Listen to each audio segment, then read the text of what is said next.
శ్రీరామ రామ రామేతి రమే రామే మనోరమే సహస్రనామ తత్తుల్యం రామనామ వరాననే శ్రీరామనామ వరాననే. జై శ్రీరామ్. శ్రీరామనవమి పర్వదినాన ఆ శుభ సందర్భంగా నేడు ప్రసారంలో భాగంగా సీతారాముల కళ్యాణము, సీతమ్మ తల్లి శ్రీరామచంద్రమూర్తి యొక్క నేపథ్యంలో కలిగినటువంటి 3 చిత్రాలను ప్రముఖంగా తీసుకోవటం జరిగింది. ఆ 3 చిత్రాలలో ఒకటి NAT వారి సీతారామ కళ్యాణము, బాపు రమణల యొక్క అపూర్వ సృష్టి అందాల నటుడు శోభన్ బాబు నటించినటువంటి సంపూర్ణ రామాయణము, సీతా కళ్యాణం చిత్రాలను ప్రముఖంగా వాటి విశేషాలను, ఆ నటీనటుల యొక్క నట ప్రస్థానము, దర్శకుల యొక్క ప్రతిభ, కెమెరామ్యాన్ యొక్క తాంత్రిక ప్రభావములతో కూడినటువంటి ఎఫెక్ట్స్తో కూడినటువంటి ఆ సన్నివేశాలను కూడా మనం ఒక్కసారి గుర్తు తెచ్చుకొని ఆ సుగుణధాముడు శ్రీరామచంద్రమూర్తి యొక్క పాదపద్మములకు నమస్కరించుకుంటూ కార్యక్రమాన్ని మరొకసారి మీకు తెలియపరచుకుంటున్నాను. NAT కంబైన్స్ సీతారామ కళ్యాణం చిత్రంలో 1961లో వచ్చినప్పటికీ ఆ చిత్రంలో సీతారామ కళ్యాణం టైటిల్ పాత్ర మనకి కనిపిస్తున్న ప్రముఖంగా రావణాసురుని యొక్క కథాంశమే అధికంగా కనపడుతుంది. ఆ చిత్రంలో శ్రీరామునిగా అప్పటికి 25 సంవత్సరముల వయసు కలిగినటువంటి హర్నాథ్ గారిని, గీతాంజలి గారిని సీతారాములుగా తీసుకొని వారి చేత నటింపజేశారు. లక్ష్మణునిగా శోభన్ బాబు గారు, దశరథ మహారాజుగా నాగయ్య గారిని, జనకునిగా మిక్కిలినేని గారిని, విశ్వామిత్రునిగా గుమ్మడి గారిని, కళాదర్శకుడు TVS శర్మ గారి యొక్క నేతృత్వంలో పాత్రలను మలచి నందమూరి తారక రామారావు గారు దర్శకత్వం వహించినటువంటి చిత్రము సీతారామ కళ్యాణం. సీతారామ కళ్యాణంలో మరొక గొప్ప విశేషము 1934లో వేల్ పిక్చర్స్ వారి PV దాసు గారు చిత్రం సీతా కళ్యాణం చిత్రం ద్వారా సంగీత దర్శకుడిగా పరిచయం కాబడినటువంటి గాలి పెంచల నరసింహారావు గారు, అది మొదటి చిత్రం అయితే సీతారామ కళ్యాణం చిత్రం అది వారికి చివరి చిత్రం. కానీ నిజానికి సీతారామ కళ్యాణం చిత్రానికి సంగీత దర్శకులు సాలూరి రాజేశ్వరరావు గారు, కానీ ఏవో కారణాల వల్ల వారు వైదొలిగిపోవటం వల్ల వారి స్థానంలో గాలి పెంచల నరసింహారావు గారు సంగీతాన్ని సమకూర్చగా ఈ చిత్రంలో ప్రతినాయక పాత్ర రావణ బ్రహ్మ యొక్క కథలో NT రామారావు గారి యొక్క నట వైభవాన్ని, నట వైదుష్యాన్ని కనపరచడంలో రాముని పాత్ర నిడివి కొంత తగ్గినట్లుగానే మనకు కనిపిస్తుంది. ఏమైనా సీతారామ కళ్యాణం చిత్రంలో హర్నాథు రామునిగా, సీతగా గీతాంజలి, ప్రత్యేకించి విశ్వామిత్రుని వెంట యాగాన్ని రక్షించడానికి రామలక్ష్మణులు పంపించినటువంటి సన్నివేశాల్లో ముగ్ధ మనోహరంగా కనిపిస్తారు హర్నాథ్ గారు.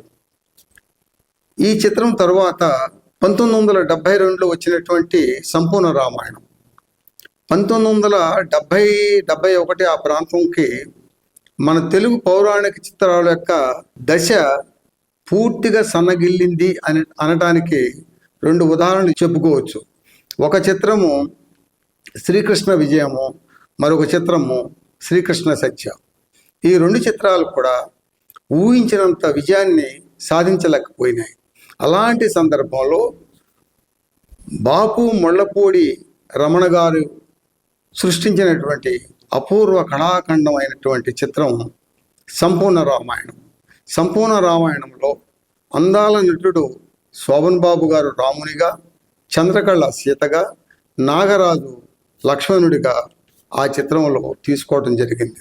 అంతేకాదు ఈ చిత్రంలో మరొక గొప్ప విశేషము, వీణ చిట్టిబాబు గారిని తీసుకోవటం. ఆ టైటిల్స్లో వీణ మీదనే ఆ టైటిల్స్ అన్ని మనకి కనపడుతూ ఉంటాయి. ప్రత్యేకించి కేవి మహాదేవన్ గారి యొక్క పాటలు, సంగీతం చాలా గొప్పగా ఉంటుంది. సంపూర్ణ రామాయణ చిత్రంలో దశరథ మహారాజుగా నటించినటువంటి గుమ్మడి వెంకటేశ్వరరావు గారి పాత్ర, కైకేయిగా నటించినటువంటి జమున పాత్ర, వీరి మధ్యన సీతారాములను పట్టాభిషేకాన్ని విరమించి అరణ్యవాసానికి పంపించేటటువంటి సన్నివేశాలలో అద్వితీయంగా, అద్భుతంగా గుమ్మడి జమున గారు నటించి ఆ చిత్రానికి ఎనలేని విజయాన్ని సంపాదించి పెట్టినటువంటి పాత్రలు వారు ధరింపజేశారు. కొత్తగా కానుకలేమీ అక్కర్లేదు, పాత వారాలి. ఆనాడు దేవాసుర యుద్ధంలో ఇచ్చినవి ఇప్పుడు ప్రసాదించండి. అవశ్యం, కోరుకో. ఆడిన మాట తప్పరు కదా. ఇచ్చిన మాట లేదనుట ఇలవేల్పులకు తప్పినట్లే కదా. అది యనవంశీయులు నేర్వని విద్య. అడగరానిది అడిగినా, అశువులే అడిగినా, వసగరానిదైనా వసగుటే పాటి. అయితే ఈ చిత్రంలో శోభన్ బాబు గారు అప్పటి వరకు బుద్ధిమంతుడు లాంటి బాబు గారి దర్శకత్వంలో నటించినప్పటికీ అది సాంఘికంలో పౌరాణిక పాత్ర, దాని నిడివి చాలా తక్కువగా ఉంటుంది. కానీ అప్పటి వరకు శోభన్ బాబు గారు నటించినటువంటి పాత్రల తీరుతెన్నులకు భిన్నంగా ఒక సాత్వికమైనటువంటి ముఖవచ్చస్సుతో ఒక అభిమానాన్ని, ప్రేమను వ్యక్తపరిచేటటువంటి మౌన నటనను కనబర్చినటువంటి శోభన్ బాబు గారి యొక్క నటనకు ఎక్కువగా అవకాశం ఉన్నటువంటి చిత్రము సంపూర్ణ రామాయణం. అంటే సీతారామ కళ్యాణంలో రావణ బ్రహ్మ పాత్ర రాముని పాత్రని దాటి వెళ్ళిపోయినటువంటి పాత్ర అది. కానీ సీతా కళ్యాణంలో రవికుమారు రాముడిగా, జయప్రద సీతగా నటించినప్పటికీ ఆ చిత్రంలో రాముని పాత్ర దర్శకత్వంలో ఒక సన్నివేశాలలో అందంగా చూపించడానికి రాముని పాత్రను ఉపయోగించడం జరిగింది. కానీ సంపూర్ణ రామాయణం చిత్రంలో శోభన్ బాబు గారికి నటించేటటువంటి అవకాశాలు చాలా సన్నివేశాలలో మనకి కనబడుతూ ఉంటాయి. ఏమిటి ఆ సన్నివేశాలలో అంటే, రావణాసురుడు ఎస్వి రంగారావుగా, మండోదరిగా కృష్ణకుమారి వీరిరువురు నటించగా, విభీషణుడు పాత్రలో ధూళిపాలకర్ నటించారు. జనక మహారాజుగా, జనక రాజేంద్రుడిగా మిక్కిలేని రాధాకృష్ణమూర్తి గారు నటించడం కూడా జరిగింది. అయితే ఈ దశరథ మహారాజుగా గుమ్మడి, కౌసల్యగా హేమలత, కైకేయిగా జమున, సుమిత్రగా శ్రీరంజని వారు నటించేటప్పుడు భరత శత్రుఘ్నులు ఈ యొక్క పాత్రలను సాత్వికంగా, కరుణ రసాత్మకంగా, తండ్రి పట్ల తనయునికి కలిగినటువంటి వినమ్రతను వ్యక్తీకరించేటటువంటి అభినయంలో శోభన్ బాబు గారు చాలా గొప్పగా నటిస్తారు. అంతేకాదు అలంకరణలో బాపు గారు శోభన్ బాబు గారిని రామునిగా, అంటే అరణ్యవాసానికి సంబంధించినటువంటి కేశాలంకరణ, ఆ యొక్క నార బట్టలను శోభన్ బాబు గారికి అమర్చినటువంటి విధానము రూపశిల్పి దర్శకులు బాపు గారు చాలా గొప్పగా చిత్రీకరించారు. ఈ చిత్రానికి కెమెరామెన్గా కెఎస్ ప్రసాద్ గారు, టిక్ ఫోటోగ్రఫీగా అంటే సీతారామ కళ్యాణంలో ఫోటోగ్రఫీగా పనిచేసినటువంటి రవికాంత్ నగాయిచ్ గారే ఈ సంపూర్ణ రామాయణ చిత్రానికి, సీతా కళ్యాణం చిత్రానికి కూడా వీరే పనిచేయడం జరిగింది. అందువల్ల ట్రిక్ ఫోటోగ్రఫీ చాలా గొప్పగా రవికాంత్ నగాయిచ్ గారు కూడా తీయడం జరిగింది. అంతేకాదు యుక్త వయసులో ఉన్నటువంటి రామచంద్రుని యొక్క బాడీ లాంగ్వేజ్ కానీ, ఆ యొక్క నడకలో కానీ, ఆ నడతలో కానీ, ఆంగికములో కానీ, వాచకములో కానీ శోభన్ బాబు గారిని బాపు గారు, ముళ్ళపూడి వెంకటరమణ గారు చాలా గొప్పగా తీర్చిదిద్దినటువంటి రాముని పాత్రలో వారు చక్కగా నటించారు. ఈ సంపూర్ణ రామాయణ చిత్రంలో మరొక గొప్ప విశేషము, సహజంగా మనం విశ్వామిత్రుని పాత్రలో ఒక గుమ్మడి గారిని చూస్తాం. సీతారామ కళ్యాణంలో వారు నటించారు. సీతా కళ్యాణంలో ముక్కాముల గారు నటించారు విశ్వామిత్రునికి. వారిరువురు ఉద్దండుల పాత్రలు. కానీ సంపూర్ణ రామాయణ చిత్రంలో ప్రముఖ గాయకులు మాధవపెద్ది సత్యం గారి చేత నటించటం అనేది చాలా గొప్ప విశేషంగా మనం చెప్పుకోవచ్చు. అదేవిధంగా విశ్వామిత్రుని పాత్రధారి అయినటువంటి మాధవపెద్ది సత్యం గారు ప్రవేశించటము, తన వెంట ఈ యాగ రక్షణకు పంపించమని కోరటము, దశరథ మహారాజు సున్నితంగా దాన్ని తిరస్కరించడము, కోపోగ్రోతుడైనటువంటి విశ్వామిత్రునికి వశిష్ఠుడిగా నటించినటువంటి నాగయ్య గారి యొక్క నటన కూడా ఇక్కడ అత్యద్భుతంగా ఉంటుంది. ఇక మహర్షి అంటే వాల్మీకి పాత్రలో లవకుశ చిత్రంలో మూర్తీభవించినటువంటి వాల్మీకి పాత్రధారి నాగయ్య గారు ఇందులో కూడా వశిష్ఠుని పాత్రలో నటించడం వలన అటు శోభన్ బాబు గారికి, అటు గుమ్మడి వెంకటేశ్వరరావు గారి యొక్క దశరథ పాత్ర, వశిష్ఠుని పాత్ర నాగయ్య గారు నటించడం వల్ల మరింత నిండుతనం వచ్చినటువంటి చిత్రము. అదేవిధంగా గుమ్మడి గారి యొక్క కాస్ట్యూమ్స్ కూడా ఈ చిత్రానికి ప్రత్యేకమైనటువంటి ఆకర్షణగా నిలుస్తుంది. సహజంగా క్యారెక్టర్ ఆర్టిస్టుకి అంత గొప్పగా ఆభరణాలను చూపించడం అనేది జరగదు. కానీ దర్శకులు బాపు గారు ప్రతి ఫ్రేమ్లోనూ, ప్రతి పాత్రలోనూ, ప్రతి ఒక్క పాత్ర ధరించినటువంటి నటీనటుల్లోనూ ఎక్కడ రాజీ పడకుండా అంత గొప్పగా కళాఖండంగా ప్రతి పాత్రను తీర్చిదిద్దినటువంటి ఇది. ప్రత్యేకించి సీతాపహరణ, ఈ సీతాపహరణలో విశ్వవిఖ్యాత నట సార్వభౌమ ఎస్వి రంగారావు గారు ఇందులో నటించటము, విశ్వవిఖ్యాతములైనటువంటి నట ప్రస్థానంలో వారు రావణ బ్రహ్మ పాత్ర ఈ చిత్రంలో నటించడం కూడా జరిగింది. నందనవనాన్ని తలదన్నే ఆనందవనం, నా అశోకవనం.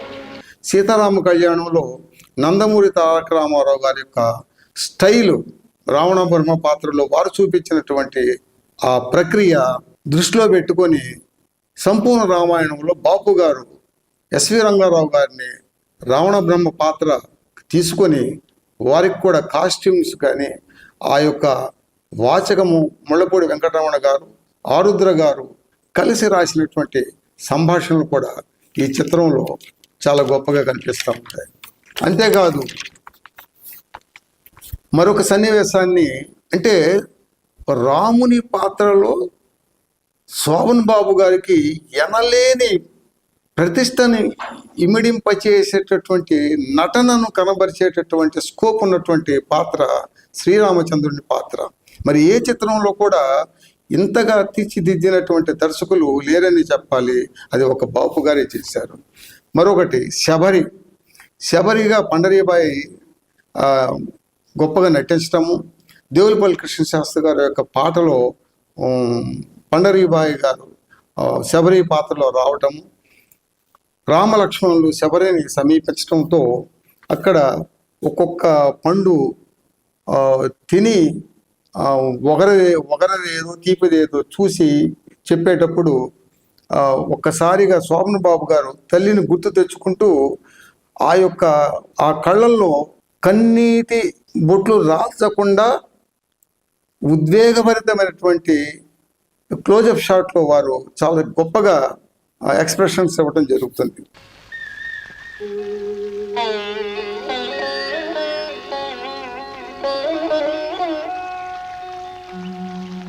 అప్పుడు ఒక డైలాగ్ ఉంటుంది శోభన్ బాబు గారికి, అమ్మా దారి తెన్ను తెలియక ఆరాటపడుతున్న మాకు ఒక మార్గాన్ని చూపించి స్వస్థత చేకూర్చావు. నదీమా తల్లివై కలకాలము వర్ధిల్లి దర్శనమిస్తావు అనేటటువంటి వరాన్ని ప్రసాదించడం జరుగుతుంది. అదేవిధంగా వాలి సుగ్రీవుల యొక్క ఎపిసోడ్లో కూడా ఆంజనేయ స్వామి నటించినటువంటి ఆర్య జనార్దన్ రావు గారి యొక్క నటన, వాలి సుగ్రీవుల యొక్క యుద్ధంలో సుగ్రీవుడు ఓడిపోయి వచ్చిన తరువాత వాలిని సంహరించే విధానంలో సుగ్రీవునికి పూలమాలను వేసి మరలా పంపటము, ఆ యొక్క ఎపిసోడ్లో వాలి చనిపోతూ అడిగినటువంటి కొన్ని సంభాషణలు ముళ్ళపూడి వెంకటరమణ గారు కూడా చాలా గొప్పగా రాస్తారు. అక్కడ వాలి అడుగుతాడు రామచంద్ర ప్రభువుని, ధర్మస్వరూపుడవే చెట్టి చాటును నుండి వధించుట పాడియేనా అని అడుగుతాడు. అప్పుడు శోభన్ బాబు గారి యొక్క డైలాగ్ డెలివరీ కానీ ఆ యొక్క ఎక్స్ప్రెషన్స్లో, వానర రాజువు ధర్మము నిలబెట్టాలి, కానీ తమ్ముడి భార్యను చెరబట్టావు కాబట్టి ఆటవిక ధర్మంగా నిన్ను వధించాననేటువంటి ఆ పదాలను చాలా గొప్పగా పలకటం అనేది గొప్ప విషయం. అదేవిధంగా మరొక చిత్రం సీతా కళ్యాణం. సీతా కళ్యాణం చిత్రంలో అధిక భాగం అంటే రామునిగా నటించినటువంటి మలయాళీ నటుడు రవికుమార్ని ఇందులో తీసుకోవడం జరిగింది. అంటే రాముని పాత్రలో మొత్తంగా చూసుకుంటే ఒక 3 పేజీలు కూడా డైలాగులు లేనటువంటి పాత్ర, కానీ ప్రతి ఫ్రేమ్లో కూడా చాలా అందంగా గొప్పగా వినూతనంగా రామచంద్ర ప్రభువుని చూపించడం జరుగుతుంది. జయప్రద ఇక వారి సాటి సీతమ్మ తల్లిగా ఆమె చాలా గొప్పగా కూడా నటించడం జరిగింది. అయితే ఈ చిత్రంలో ప్రముఖంగా తీసుకున్నది గంగావతారణం అనేటటువంటి ఎపిసోడ్ని, తరువాత బ్రహ్మర్షి విశ్వామిత్రుడు బ్రహ్మర్షి వశిష్ఠుని యొక్క మధ్య జరిగినటువంటి యొక్క మదమాచార్యాలకు లోనయ్యి వశిష్ఠుడిని గెలవలేక తనకు తాను ఎలాగ ఓడిపోయినటువంటి విషయాన్ని శ్రీరామచంద్రునికి లక్ష్మణుడికి తెలియపరిచే విధానంలో ముక్కామల గారు విశ్వామిత్రుడిగాను వశిష్ఠునిగా శబల పాత్రను మధ్యలో ప్రవేశపెట్టి ఆ శబల ఆవుని తాను కోరటము, వశిష్ఠుడు తిరస్కరించటము, ఆ విధంగా ఆ పాత్రల చుట్టూ కూడా ఆ చిత్రం నడుస్తుంది. మొత్తంగా ఈ 3 చిత్రాలను పరిశీలిస్తే రాముని పాత్రలో సీతారామ కళ్యాణంలో హర్నాథ్ గాను, సీతా కళ్యాణంలో రవికుమార్ యొక్క పాత్రలో నిడివి తక్కువ ఉండటము, సీతా కళ్యాణంలో గంగావతారణము, తరువాత బ్రహ్మర్షి విశ్వామిత్రుడికి బ్రహ్మర్షి వశిష్ఠునికి మధ్యన జరిగినటువంటి ఆ నేపథ్యం కలిగినటువంటి సంఘటనలు ప్రముఖంగా తీసుకోవడం జరిగింది. కానీ సంపూర్ణ రామాయణ చిత్రంలో ప్రత్యేకించి నటభూషణుడు శోభన్ బాబుకి ఈ పాత్ర, రాముని పాత్ర ఒక భూషణంగా నిలిచి ఆచంద్రార్కము ఈ యొక్క కలియుగం ఉన్నంత వరకు సీతారామ కళ్యాణం చిత్రంలో గాలిపంచెల నరసింహరావు గారు ట్యూన్ చేసినటువంటి సీతారాముల కళ్యాణం చూతమురారండి అంటే ఒక పాట,